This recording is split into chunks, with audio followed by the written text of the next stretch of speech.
नमस्कार। जन टीवी के उत्तराखंड के इस खास बुलेटिन में एक बार फिर से आप सभी का बहुत स्वागत है। मैं हूं आपके साथ प्रियंका तिवारी। खबरों को विस्तार से जानेंगी, लेकिन उससे पहले एक नजर हेडलाइंस पर।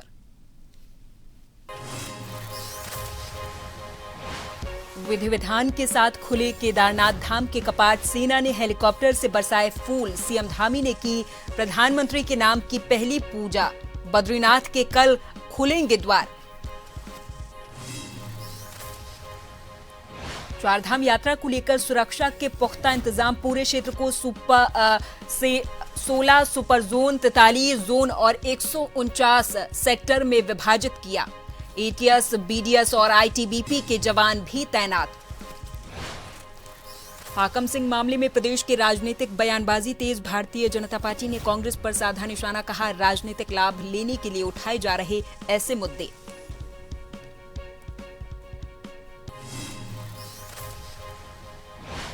हरिद्वार में गैस एजेंसी पर जमकर हंगामा। सिलेंडर न मिलने से उपभोक्ताओं का फूटा गुस्सा। पुलिस ने समझा बुझाकर मामला करवाया शांत।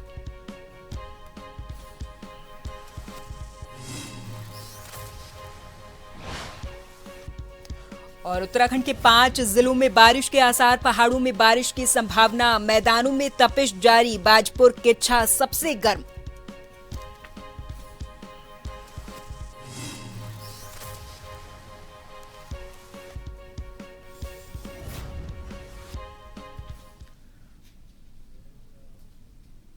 आज केदारनाथ धाम की कपाट खुल चुके हैं। विधि विधान और वैदिक मंत्रोच्चार के साथ श्रद्धालुओं के दर्शन के लिए खोले गए हैं। शुभ मुहूर्त में कपाट खुलते ही पूरा धाम हर हर महादेव और जय श्री केदार के जय घोष से गूंज उठा था। इस पावन मौके पर मुख्यमंत्री धामी भी मौजूद रहे और उन्होंने बाबा केदार के दर्शन कर प्रदेश और देश की सुख समृद्धि की कामना की है। पहली पूजा उन्होंने प्रधानमंत्री मोदी के नाम से की, जबकि सिख रेजिमेंट के बैंड की भक्तिमय धुनों ने माहौल को और दिव्य बना दिया। कपाट खुलने से पहले धाम को 51 क्विंटल फूलों से सजाया गया और हेलीकॉप्टर से पुष्प वर्षा भी की गई। मुख्यमंत्री ने इस दौरान कहा कि केदारनाथ धाम आस्था का प्रमुख केंद्र है और राज्य सरकार चारधाम यात्रा को सुरक्षित और सुगम बनाने के लिए पूरे तरीके से प्रतिबद्ध है।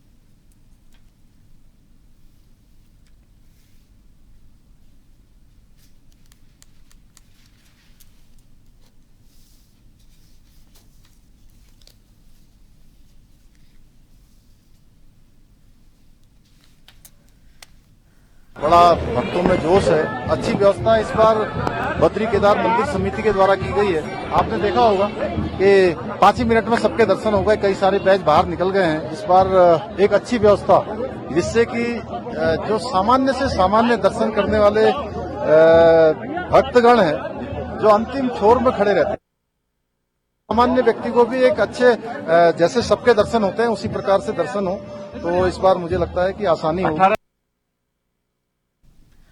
बद्रीनाथ धाम में उद्धव जी और कुबेर जी की पवित्र उत्सव डोलियां सकुशल पहुंच गई हैं। योग ध्यान बद्री मंदिर पांडुकेश्वर से पारंपरिक पूजा अर्चना के बाद यात्रा शुरू हुई, जो कि विभिन्न पड़ावों से होते हुए धाम पहुंची है।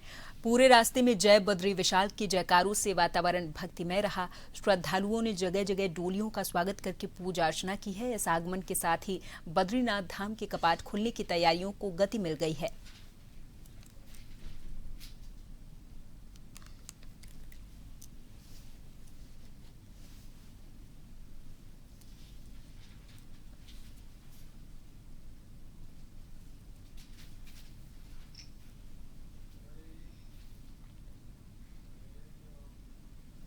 चारधाम यात्रा में सभी श्रद्धालु सुरक्षित रहें, इस बात को ध्यान में रखते हुए पुलिस ने व्यापक सुरक्षा व्यवस्था की है। आईजी गढ़वाल राजीव स्वरूप के अनुसार पूरे यात्रा मार्ग को 10-10 किलोमीटर के सेक्टर्स में बांटा गया, जहां पुलिसकर्मी मोटरसाइकिल, वायरलेस सेट और फर्स्ट एड किट के साथ तैनात रहेंगे। इनकी 24 घंटे real time monitoring control room से की जाएगी, ताकि किसी भी इमरजेंसी की सिचुएशन में तुरंत सहायता पहुंचाई जा सके। यात्रियों की सुविधा के लिए हेल्प डेस्क, हेलीकॉप्टर बुकिंग और शिकायत निवारण के लिए विशेष स्टेक होल्डर डेस्क भी स्थापित किए गए हैं।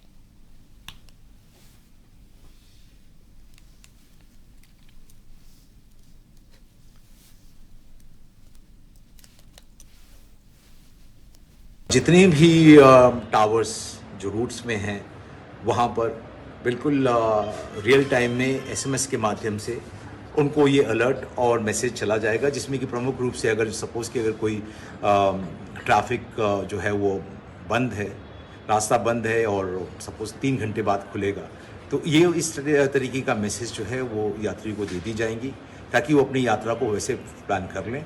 और जो हमारे जो कर्मी जो नियुक्त हैं रूट्स पे, वो उनको केटर करके उनको रीच आउट करके उनको हॉल्टिंग एरियाज में रिस्पेक्टिव में ले जा सकते। अच्छा सर, कोई समस्या अगर जनता को श्रद्धालुओं की सुविधा और सुरक्षा को देखते हुए हरिद्वार प्रशासन सख्त नजर आ रहा। जिलाधिकारी मयूर दीक्षित और वरिष्ठ पुलिस अधीक्षक नवनीत सिंह भुल्लर ने अपर रोड और मां मनसा देवी उड़न खटोला मार्ग का निरीक्षण किया है। इस दौरान अधिकारियों ने स्पष्ट कहा कि सड़क और फुटपाथ पर किसी भी प्रकार का अतिक्रमण बर्दाश्त नहीं किया जाएगा। दुकानदारों को चेतावनी दी और कहा कि वो अपनी दुकानें निर्धारित सीमा के अंदर ही संचालित करें, अन्यथा कार्रवाई की जाएगी। निरीक्षण के दौरान जिलाधिकारी ने उड़न खटोला टिकट घर के आसपास अवैध दुकानों पर नाराजगी जताते हुए कई दुकानों को मौके पर ही हटवाया है। संबंधित संचालकों को फ्यूचर में नियमों के उल्लंघन पर कड़ी कार्रवाई की चेतावनी भी दी है।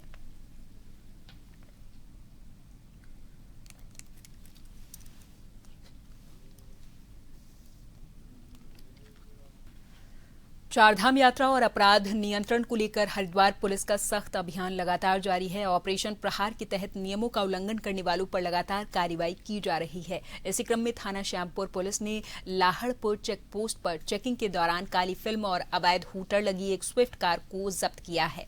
इस वाहन में सवार 3 युवक यातायात नियमों का उल्लंघन करते हुए पाए गए। पुलिस ने मौके पर ही कार से काली फिल्म और हूटर हटवाते हुए वाहन को सीज किया है और संबंधित युवकों के खिलाफ जरूरी कानूनी कार्रवाई शुरू कर दी है। हरिद्वार पुलिस ने यह स्पष्ट किया कि चारधाम यात्रा के दौरान सुरक्षा और यातायात नियमों के पालन में किसी भी प्रकार की कोई लापरवाही बर्दाश्त नहीं की जाएगी।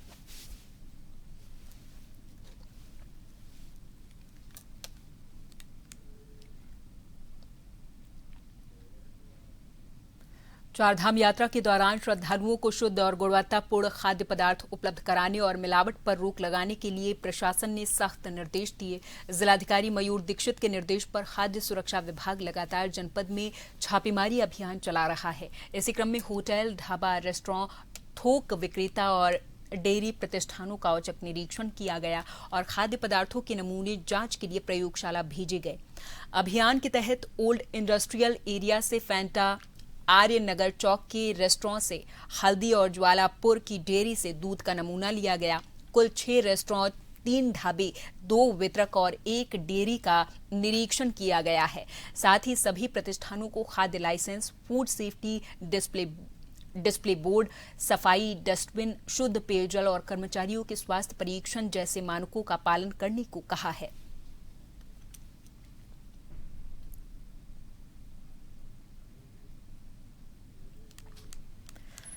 हाकम सिंह मामले को लेकर प्रदेश में राजनीतिक बयानबाजी तेज हो गई। विपक्ष के आरोपों पर भारतीय जनता पार्टी ने कड़ा जवाब दिया और कहा कि इस मुद्दे को बेवजह राजनीतिक रंग दिया जा रहा, जबकि सरकार अपनी जिम्मेदारी निभा रही है। भारतीय जनता पार्टी के प्रदेश प्रवक्ता मथुरा दत्त जोशी ने इस पर कहा कि कांग्रेस के आरोप बेबुनियाद हैं और वो केवल राजनीतिक लाभ के लिए ऐसे मुद्दे उठा रही है। उन्होंने ये स्पष्ट किया कि मामले में सख्त कानून के तहत मुकदमा चल रहा है और न्यायालय अपना काम कर रहा है।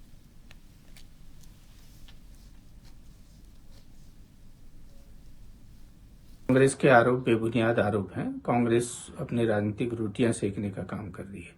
हाकम सिंह के मामले में सरकार ने अपनी तरफ से पूरी वकालत की, पूरी कोशिश की। कानून अपना काम कर रहा है, अभी मुकदमा चल रहा है और निश्चित रूप से उस पर उनको सजा होगी। और जिस तरीके से सख्त नकल विरोधी कानून है उसकी धाराओं के अंतर्गत उनमें मुकदमा चल रहा है और अदालत अपना काम कर रही है। अगर अदालत ने बेल दी है तो कानून के हिसाब से बेल दी होगी, लेकिन सरकार ने उसके बाद भी उनके खिलाफ और अन्य तथ्य भी सरकार जुटा रही है और निश्चित रूप से सरकार छात्रों के भविष्य से खिलवाड़ करने वाले व्यक्तियों को कठोर से कठोर सजा दिलाएगी। कांग्रेस में हरीश रावत की नाराजगी को लेकर चल रही अटकलों पर पार्टी ने सफाई दी। संगठन के भीतर सब कुछ सामान्य होने का दावा किया गया। प्रदेश अध्यक्ष गणेश कुदियाल ने इस पर कहा कि हरीश रावत नाराज नहीं है, इसलिए उन्हें मनाने की बात गलत है। सुनाएंगे। मुझे ये पता है कि वो नाराज ही नहीं है, तो मनाने की बात कहाँ से आती है? ये मनाने की बात वो लोग करते हैं शायद जिनका संवाद कम हो और उन्हें ये हो कि वो नाराज हैं। जब मुझे पता है कि वो ऐसे नाराज नहीं है तो मनाने की बात कहाँ से आई? जहाँ तक संवाद की बात है, मेरा निरंतर कोई तीसरा चौथा पांचवा भी नहीं, चौथा दिन कोई ऐसा नहीं होता जब मेरी उनसे 15-15, 20-20 मिनट या आधे घंटे तक बात नहीं होती है। तो जब आवश्यकता मिलने की होगी मैं मिलने भी जाऊंगा। जब बातें फ़ोन पे हो जाती हैं तो फ़ोन पे होती हैं। ये बहुत यूजुअल और सहज बात है कि मैं ज़्यादातर देहरादून से बाहर रहता हूँ। तो जब ज़्यादातर देहरादून से मैं बाहर रहता हूँ तो मिलने की संभावना उतनी कम होती है, फ़ोन पे बात होती है। देहरादून में कांग्रेस की राष्ट्रीय प्रवक्ता सुप्रिया श्रीनेत की प्रेस कॉन्फ्रेंस के दौरान पत्रकारों से कथित अभद्र व्यवहार का मामला अब राजनीतिक तूल पकड़ने लगा है। इस मुद्दे पर भारतीय जनता पार्टी ने कांग्रेस को घेरते हुए तीखी प्रतिक्रिया दी। बीजेपी प्रदेश प्रवक्ता कुंवर जपेंद्र ने कहा कि अगर सुप्रिया श्रीनेत उत्तराखंड की मीडिया का सम्मान नहीं कर सकती तो उन्हें अपमान करने का भी कोई अधिकार नहीं है।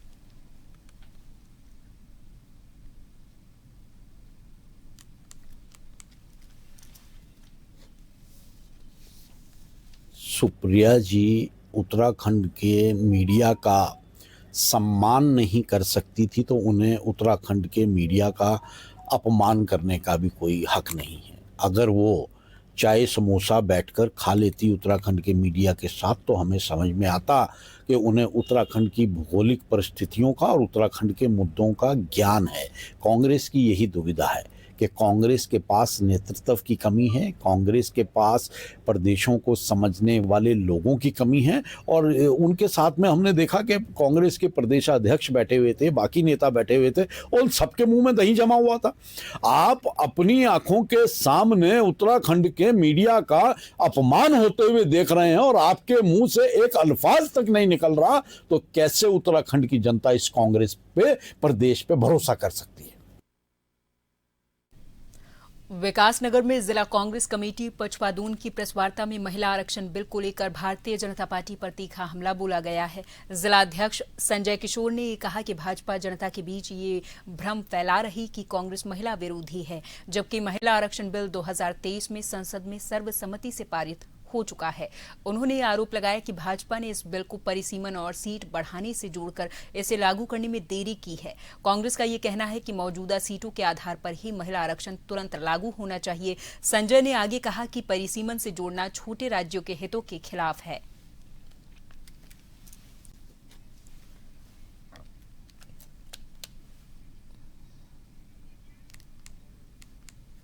भारतीय जनता पार्टी जिस तरीके से महिला बिल को लेकर भ्रम फैलाने की कोशिश कर रही है, उसके विरोध में और उनकी सच्चाई बताने के लिए इस वार्ता का आयोजन किया गया है। क्योंकि 2023 में 454 के भारी मतों के साथ महिला बिल पास हो गया था, लेकिन ये 131वें संशोधन में महिला बिल संशोधन करके जिस प्रकार से परिसीमन को छिन्न भिन्न करना चाह रहे थे, जिस प्रकार से जो हमारे लोकतांत्रिक ढांचे को तहस नहस करना चाह रहे थे, वो पास नहीं हुआ। तो नारी जो बिल है, वो जो उनको अधिकार देने की बात है, जो 33% अधिकार देने की बात है, उसमें तो कांग्रेस ने अपनी सैद्धांतिक सहमति दी थी। देखिए, ये वास्तव में ये नारी शक्ति वंदन के नाम से जो ये बिल लाए, ये 2023 में पास हो चुका था। और अभी जो ये एक भ्रम की स्थिति उत्पन्न करके इन्होंने ये एक बिल जो कि परिसीमन बिल था, वास्तव में वो इन्होंने लोकसभा के पटल पर रखा, संसद के पटल पर रखा और जो कि बिल गिर गया। मैं ये पूछना चाहती हूँ कि नारियों का सम्मान भाजपा ने कब किया है? देखिए, भाजपा का जो षड्यंत्र है, भाजपा की जो दोगली नीति है, और ये एक बहुत बड़ी विडंबना है। जो पार्टी अभी लगातार सत्ता में रही, आश्चर्य की बात है, उस पार्टी ने आज तक उनकी राष्ट्रीय महिला अध्यक्ष नहीं बनी है। महिला के सम्मान की बात करते हैं उस पार्टी के अंदर अभी उत्तराखंड में जो अंकिता भंडारी कांड हुआ, वहां पर जिन महिलाओं ने भी आवाज उठाई, उनकी आवाज को किस कदर रौंदा गया, इससे ये स्पष्ट हो जाता है कि वो महिला विरोधी ये सरकार है, वो महिलाओं के कभी हित में नहीं है।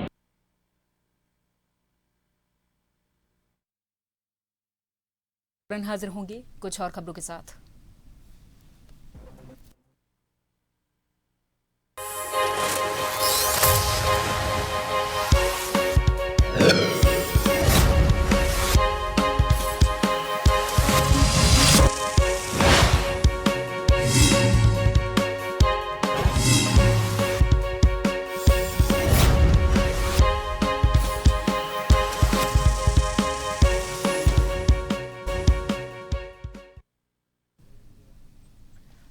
हरिद्वार में शहरी विकास मंत्री राम सिंह कैड़ा ने कुंभ मेले की तैयारियों को लेकर चल रहे निर्माण कार्यों की समीक्षा की। मेला नियंत्रण भवन में मेला और जिला प्रशासन के अधिकारियों के साथ बैठक करके उन्होंने सभी महत्वपूर्ण परियोजनाओं की प्रगति की जानकारी ली है और निर्माण एजेंसियों को समय के साथ और गुणवत्तापूर्ण कार्य पूरा करने को कहा है। इस दौरान मंत्री ने निर्माणाधीन CCR2 बिल्डिंग का भी निरीक्षण किया। उन्होंने ये कहा कि कुंभ मेला 2027 को ऐतिहासिक बनाने के लिए सरकार दिन रात काम कर रही है और ये सुनिश्चित किया जा रहा है कि इस मेले में आने वाले श्रद्धालु और साधु संत बेहतर अनुभव लेकर जाएं।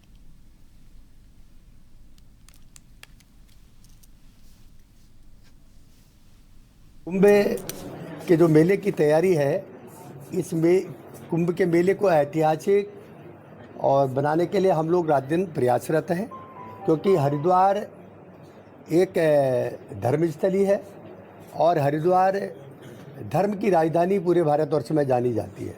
और इस कुंभ के मेले को ऐतिहासिक बनाने के लिए हमारी सरकार रात दिन काम कर रही है।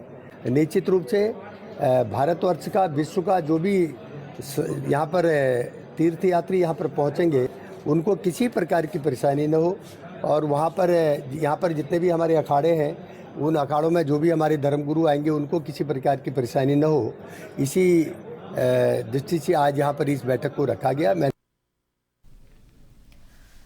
डोईवाला माजरी ग्रांट ग्राम पंचायत के लाल तप्पड़ क्षेत्र में टेंट हाउस में अचानक से भीषण आग लग गई, जिससे टेंट का लाखों का सामान जलकर खाक हुआ है। जानकारी के अनुसार फौजी टेंट हाउस में रात करीब 1 बजे शॉर्ट सर्किट होने से अचानक से भीषण आग लग गई। आग इतनी तेजी से फैली कि टेंट का सारा सामान जलकर राख हो गया।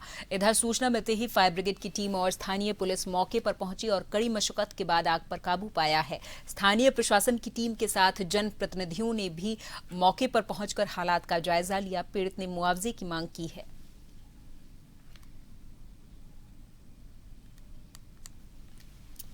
जिस टाइम आग लगी मैं इस कमरे में पड़ा हुआ था, तो हीट अप गई अंदर को, तब पता चला कि आग लगी हुई है। फिर अपने बच्चों को जगाया, अंदर बच्चे थे वो निकाले, फिर ये गाड़ियाँ निकाली, फिर जनरेटर थे उनमें भी आग लगी, वो बुझाई। एक जनरेटर अंदर जला, जो अंदर सामान था सब जल गया, एक भी सामान नहीं निकाल पाया। ये सर जी कम से कम 15 लाख।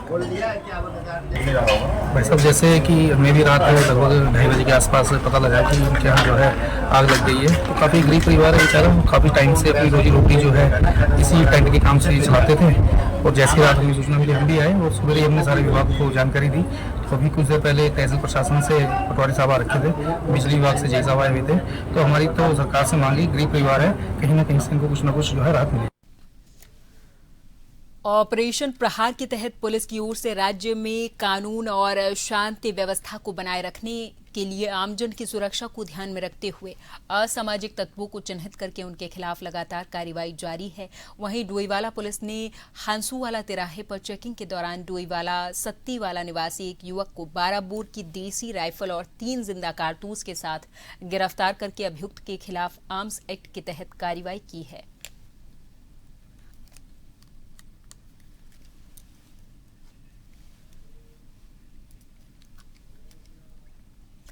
देहरादून के चक्राता से अगली खबर, जहां पर जौनसार बाबर के आराध्य देव चालदा महासू महाराज 39 साल के लंबे इंतजार के बाद 7 मई को खतकोरू के कचटा मंदिर में अपने नए प्रवास पर विराजमान होंगे। महाराज के आगमन से पहले उनके प्रतीक डोरिया विधि विधान के साथ खतकोरू पहुंच चुका है। इस पावन क्षण को देखते ही दूर दूर से हजारों श्रद्धालु पहुंचने लगे। पूरा क्षेत्र जयकारों से गूंज रहा है और माहौल पूरे तरीके से भक्तिमय हो गया है। 7 मई को होने वाले इस ऐतिहासिक आयोजन को लेकर तैयारियां युद्ध स्तर पर चल रही। करीब 50,000 से अधिक श्रद्धालुओं के लिए एक विशाल भंडारे का आयोजन भी किया जा रहा। प्रशासन और स्थानीय समिति भी व्यवस्थाओं को अंतिम रूप देने में जुटी हुई है।